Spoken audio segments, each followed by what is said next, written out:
What a day of Test match cricket. What an advertisement for Test match cricket. South Africa versus Australia. South Africa really, they had the chokehold on Australia from the very beginning. I mean, Kagiso Rabada.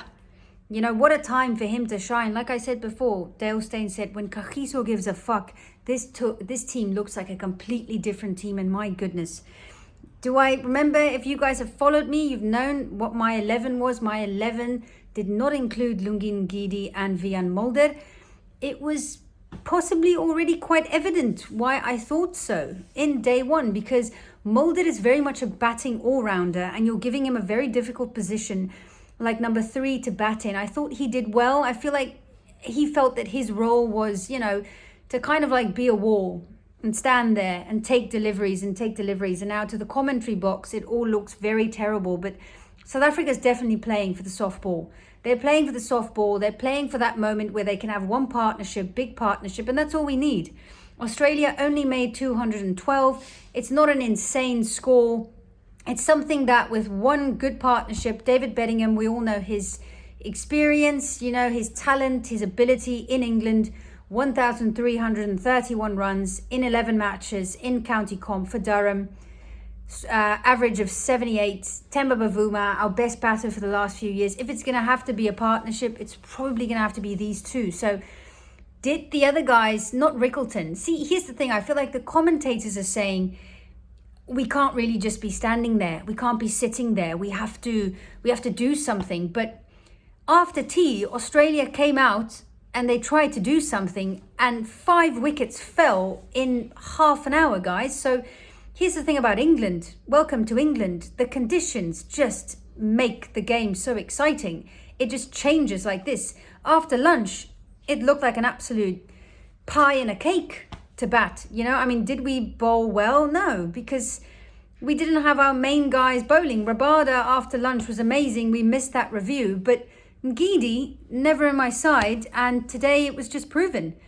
I don't think he's got longevity. I don't think he's got stamina. He bowled a 4 over spell. I mean, he went for like 20 runs in 4 overs and then he comes back and he's just all over the place. 1 ball in London, 1 ball in Birmingham, the other one in Scotland. I mean, based on what I'm wondering in terms of like performances, he didn't really help us get here to this position.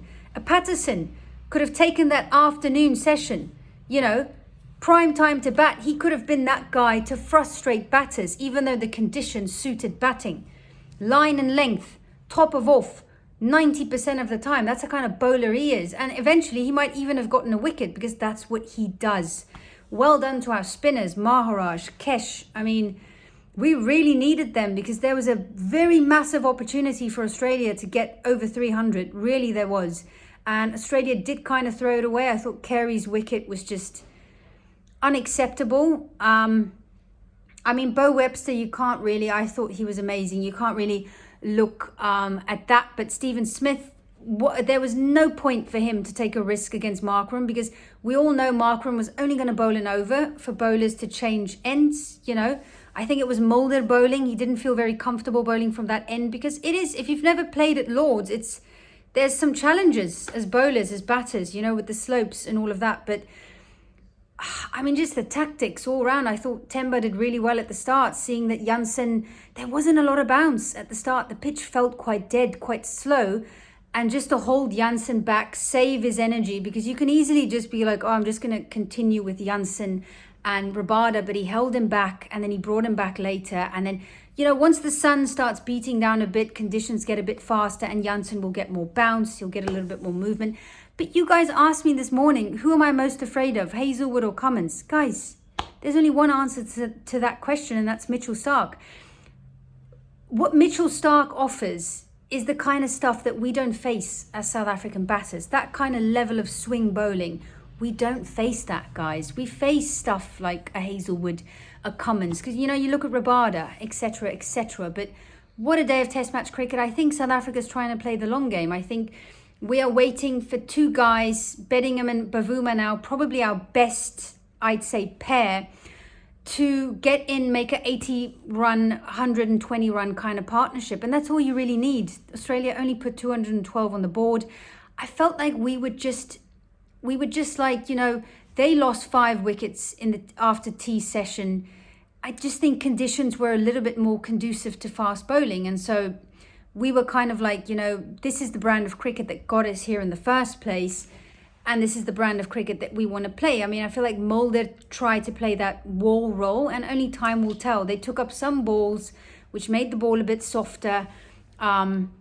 But Stubbs, really, that was the big one for me. Losing Stubbs before end of play, that was really, that felt to me that was the moment where it really went to Australia's favour. But Bedingham, Bavuma, in these conditions, I feel like they're our best bets. Guys, we're only we're 160 odd runs behind. I mean, like I said, one partnership, but what a day of Test cricket. 14 wickets, guys. What were your thoughts? I was entertained the entire day. For me, it's a little bit in Australia's favour, but look, day 2, day 3 in England, usually very good time for teams to bat. So if we can just hold on and just like Bavuma, I mean, he's usually a free-flowing player. Okay, he's out there blocking balls as if he's trying to wait for the opportune moment. He's trusting his skills. But you're doing it against the best, I'm saying tripod now, but they've got the best quartet ever, in my opinion, in Test cricket.